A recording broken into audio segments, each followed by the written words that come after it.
Pada tahun 2006, tentara Amerika mendirikan kamp perang mereka di Afghanistan untuk mendukung para tentara lokal dalam memerangi pemberontakan yang sedang terjadi di negara itu.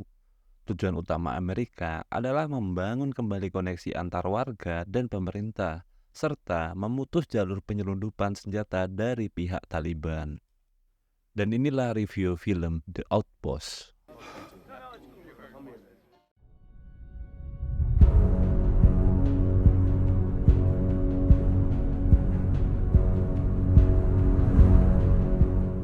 Kapten Romesa dikirim bersama beberapa anggota ke camp atau pangkalan Kamdes yang terkenal berbahaya dan mematikan, dikarenakan posisi camp yang dapat diserang dari arah mana saja.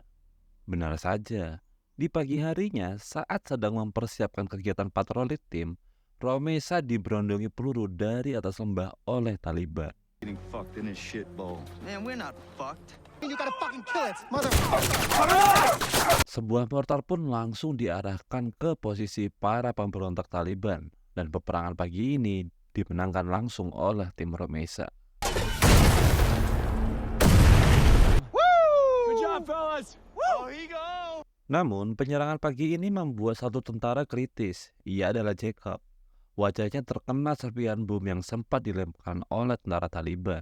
Setelah pertempuran singkat tadi, Kapten Pangkalan, yaitu Kapten Keating, mengumpulkan seluruh tim untuk rapat. Jacob's got out of surgery, okay? Kapten Keating merasa kalau kondisi seperti ini terus terjadi, maka akan mengancam keseluruhan hidup tim. Ia berencana untuk menjalin hubungan baik dengan warga lokal, agar mereka mendapatkan tempat serta sedikit lebih aman dari gangguan tentara Taliban. Look, listen, the valley will attend. They will bring. Kapten Keating bersama tim segera menuju balai desa setempat untuk berunding bersama warga dan kepala desa. Ia menawarkan pembangunan infrastruktur kepada warga, asal mereka mau memisahkan diri dari bayang-bayang Taliban dan meminta senjata bagi mereka yang terlibat baku tembak di pagi hari ini.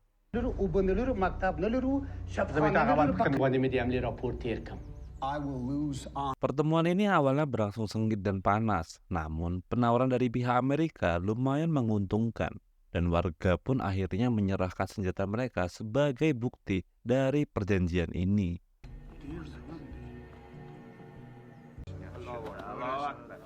Highly praised. Satu masalah mulai terselesaikan. Beberapa hari kemudian, masalah baru pun datang. Keating mendapat perintah dari atasan untuk memindahkan truk LMTV ke Ngarai. Para anggota mengeluh akan kesulitan membawa truk besar itu karena jalan yang dilalui sangat sempit dan terjal. Tentu saja ini sangat berisiko dan mengancam keselamatan mereka. Fucking clear. What's up, sir? Gave us a mission. We're gonna deliver like we always. Namun, Keating berkata bahwa kita hanyalah tentara. Ketika mendapatkan perintah, maka harus segera dilaksanakan. Akhirnya, mereka semua berangkat menuju Ngarai. Truk LMTV dikembalikan langsung oleh Keating dan ditemani oleh Romesa. Go ahead. Delta. Di dalam perjalanan, Keating mendapatkan informasi bahwa ada bahaya di depan mereka.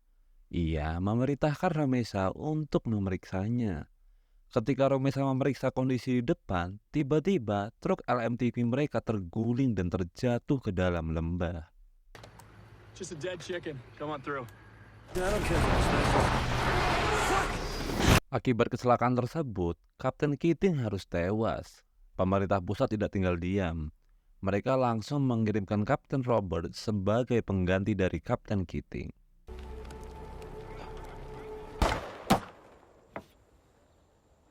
Ketika Kapten Robert datang, Romesa menyambutnya dengan hangat. Ia memperkenalkan tim yang sudah ada sebelumnya sambil mengatakan hal yang sama seperti dulu, yaitu camp ini sangat rawan diserang dari segala sisi. Romesa yang belum sempat diam, Taliban sudah mulai memberondongi mereka dengan peluru. That's so? Yeah. That's all. Akibat serangan itu, Kapten Robert memerintahkan seluruh anggota untuk bergantian berpatroli di sekitar area lembah. Romesa memulai kloter pertama dalam patroli ini. Ia sangat kaget betapa rapuhnya camp mereka jika diserang dari atas lembah. Knock out our mortar pit. Without that, we're fucked. Fire before air support. Yeah, but even this can take a few hours. Di sela-sela patroli, ada seorang pemuda lokal terlihat sedang mengambil foto area pangkalan menggunakan handphone. Pemuda lokal tersebut tertangkap dan mengatakan bahwa dia diperintahkan oleh kepala desa. Huh? What is this? Just. Hawk, man. Welcome back. I'll see you up in Motorito'ville. Kapten Robert langsung membawa beberapa anggotanya untuk menemui kepala desa. Saat dikonfirmasi, para tetua tidak ada yang bisa menjawabnya. Sebagai konsekuensi atas serangan tadi, Robert menahan uang yang dijanjikan Keating sebagai dana pembangunan infrastruktur. Nah, dari kejadian ini, hubungan antara penduduk lokal dan tentara Amerika mulai renggang. Or mule, sir. Or mule. Men who love peace. Saat kembali ke camp, sang penerjemah langsung menemui para tentara di camp. Ia mendapatkan info bahwa Taliban akan menyerang kembali dengan kekuatan yang lebih besar. Hal ini disebabkan oleh tindakan Kapten Robert yang menahan uang perjanjian sebelumnya. Sir. We get hit every single day. You coming in and yelling, the Taliban is... Hari berikutnya, Kapten Robert melakukan patroli rutin di area sekitar camp dan desa. Sampai di sungai, mereka menemukan jembatan gantung. Satu persatu mulai menyeberanginya. Tiba-tiba sebuah bom meledak ketika giliran Kapten Robert menyeberang. Hal ini mengakibatkan Kapten Robert tewas seketika. Me and Sergeant Martin, we can just say they're gonna... Pemerintah pusat langsung mendatangkan Kapten Broward untuk menggantikan Robert. Ia membawa pesan bahwa camp ini akan segera dibubarkan. Tak lama kemudian, anggota tim membawa sebuah kartu identitas yang dicurigai sebagai pembunuh Kapten Robert. Sir. We're employing. We're not sure which village she's in. But I can... Namun, tak seperti dua kapten sebelumnya, Broward adalah seorang pemimpin yang pengecut. Ia tidak ingin ada konflik dengan warga setempat. Ia melarang pencarian orang sesuai identitas yang ditemukan sebelumnya. Terlalu lama memberikan izin menyerang hingga hanya berani keluar camp jika bersama dengan para pengawalnya. It's suspicious. Suspicious. Who knows when we'll be resupplied? Para tentara juga mulai mengutarakan keluhan yang sama terhadap kelakuan Kapten Broward. Hingga puncaknya, di malam hari mereka kembali diserang oleh Taliban. Kapten Broward meluncurkan sebuah mortal dan berhasil mengusir Taliban. Namun, keesokan harinya para warga lokal datang dan menuduh mereka semua telah menembakkan mortar ke arah yang salah. Hingga seorang remaja putri harus menjadi korban karena terkena serpihan ledakan bom mortar tersebut. 627-890. Broward dengan santai menjawab bahwa semua acara bela-sungkawa akan ditanggung sepenuhnya oleh Amerika. Dan Broward juga membunuh seekor anjing karena telah menggigit tangan salah satu warga setempat. No if, sir. Hal ini semakin membuat tim sadar betapa cemennya kapten mereka dalam menghadapi masalah. Untungnya, pemerintah pusat membebas tugaskan Broward dan langsung memberinya amanat ke Kapten Portis. Namun, selama Kapten Portis belum datang, Letnan Bundilah yang akan menggantikannya. Bird's gonna get me out of here in a day or two. Sir. Tak lama dari kepergian kapten cemen mereka, tiba-tiba sang penerjemah kembali datang ke camp mereka dengan tergesa-gesa.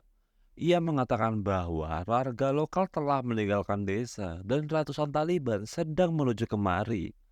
Benar saja, ketika diintai, mereka melihat ratusan Taliban mulai mengepung area camp. The villagers are all gone. The Taliban are here. Tak lama kemudian, peluru mulai menghujani area camp. Tak hanya senjata biasa, para Taliban mulai menyerang mereka dengan mortar, bom, hingga RPG. Kondisi camp yang sangat sulit dan persediaan peluru menipis membuat para tentara Amerika kesulitan dan akhirnya satu persatu pun mulai tumbang.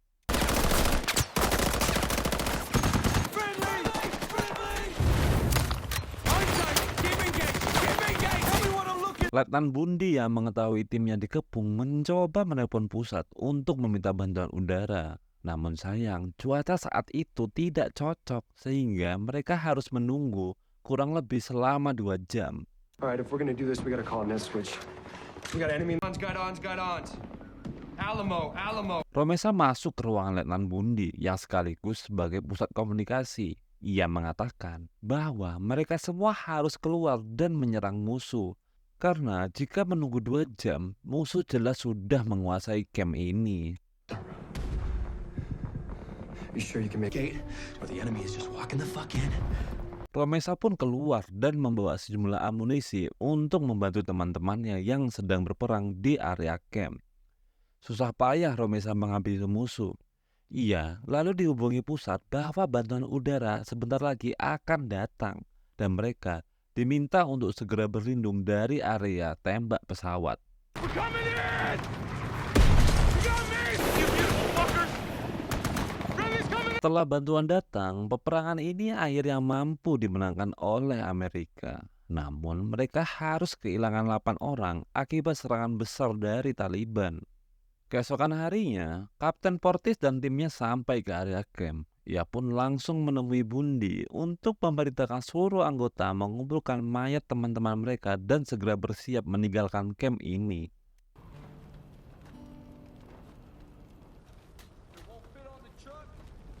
Setelah mengumpulkan anggota tim yang tersisa, mereka semua dijemput menggunakan helikopter dan camp tersebut langsung diledakkan begitu saja. Dan kisah ini pun tamat.